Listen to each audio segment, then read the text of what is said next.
నమస్కారం అండి. నా పేరు doctor Sunil Reddy, consultant neuro psychiatrist and sexologist at treatment range hospital KBHB Hyderabad. So నా దగ్గరికి ఎరెక్టైల్ డిస్ఫంక్షన్ అంటే అంగస్తంభన ప్రాబ్లమ్స్ కోసము క్లయింట్స్ అప్రోచ్ అవుతూ ఉంటారు. సో వీళ్ళలో మనం యంగ్ ఏజ్ అంటే 20 to 30 ఏజ్ వాళ్ళకి, 30 to 40 ఏజ్ వాళ్ళకి, ఈవెన్ 40 నుంచి 60 ఇయర్స్ వాళ్ళకి ఏం చేస్తామో మనం చాలా వరకు ముందు వీడియోస్లో డిస్కస్ చేసుకున్నాం. ఇప్పుడు 60 నుంచి అబోవ్ ఏజ్ వాళ్ళకి ఎరెక్టైల్ డిస్ఫంక్షన్ ఎందుకు వస్తాయి, వాళ్ళకి మనం ఎటువంటి ట్రీట్మెంట్ ఇస్తామో గురించి మాట్లాడుకుందాం. యూజువలీ ఏమనుకుంటారు అంటే 60 ఇయర్స్ తర్వాత అంగస్తంభన ప్రాబ్లమ్స్ ఎక్కువ ఉంటాయి.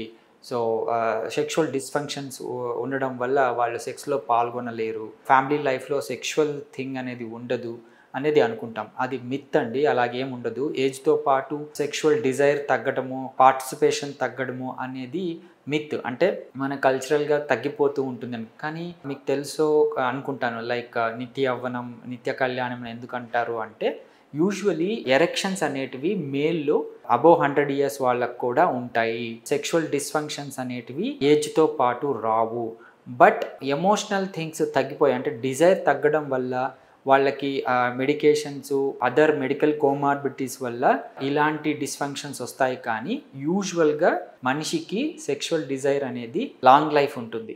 అంటే చనిపోయేంత వరకు ఆ డిజైర్ కానీ అంగస్తంభన కానీ ఉంటుంది. సో మరి వచ్చే అంటే ఈ ఎరెక్టైల్ డిస్ఫంక్షన్ పెద్దవాళ్ళకు వస్తే దానికి ట్రీట్మెంట్ ఉంటుందా అంటే ఎస్ ఉంటుంది. యూజువలీ మనం యాజ్ యూజువల్గా వాళ్ళ హిస్టరీ అంటే ఎప్పటి నుంచి వాళ్ళు అంగస్తంభన ప్రాబ్లమ్స్ ఉన్నాయి, వాళ్ళ మెడికేషన్స్ వాళ్ళు ఏమైనా మెడికేషన్స్ తీసుకుంటున్నారా, వాళ్ళకి ఎటువంటి మెడికల్ కండిషన్స్ అంటే డయాబెటీస్ కానీ, హైపర్ టెన్షన్ కానీ, థైరాయిడ్ ప్రాబ్లమ్స్ కానీ, హైపర్ కొలెస్ట్రీమియాల్ కానీ, హార్ట్ డిసీజెస్ కానీ ఏమన్నా ఉన్నాయా, మనం ఆ మెడికల్ హిస్టరీ అంతా తీసుకొని వాళ్ళకి సింపుల్ మెడికల్ పరీక్షలు చేసి ఈ ఎరెక్టైల్ డిస్ఫంక్షన్కి కారణాలు కనుక్కొని వాళ్ళకి ట్రీట్మెంట్ ఇవ్వడం అనేది జరుగుతుంది. మోస్ట్ ఆఫ్ ద పర్సన్స్ అంటే ఎక్కువ మంది 60 ఏళ్ల తర్వాత ఇలాంటి కోమార్బిడ్ కండిషన్స్ వల్ల కొద్ది గొప్ప వాళ్ళు ఎరెక్టైల్ డిస్ఫంక్షన్తో ఇబ్బంది పడుతుంటారు. కానీ చాలా వరకు వాళ్ళకి నాకు ఏమీ లేవు సార్, నాకు డయాబెటీస్ లేదు, ఒక్క టాబ్లెట్ కూడా ఇంతవరకు వేసుకోలేదు, బట్ నాకు అంగస్తంభన ఈ మధ్య ఇబ్బందిగా ఉంది,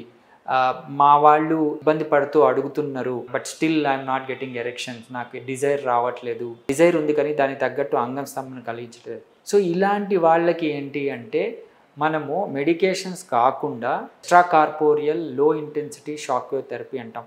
దీంతో ఏమవుతుంది అంటే వాళ్ళు అంగాన్ని ఉత్తేజపరిచి అంగంలోని కణజాలాన్ని రిజువినేట్ చేసి నియోవాస్కులరైజేషన్ అనే పద్ధతి ద్వారా వాళ్ళకి బ్లడ్ సప్లై ఇంప్రూవ్ చేసి ఎరెక్టైల్ డిస్ఫంక్షన్ని క్యూర్ చేస్తాం. సో దీన్ని యూస్ చేసుకోగలరు. Thank you.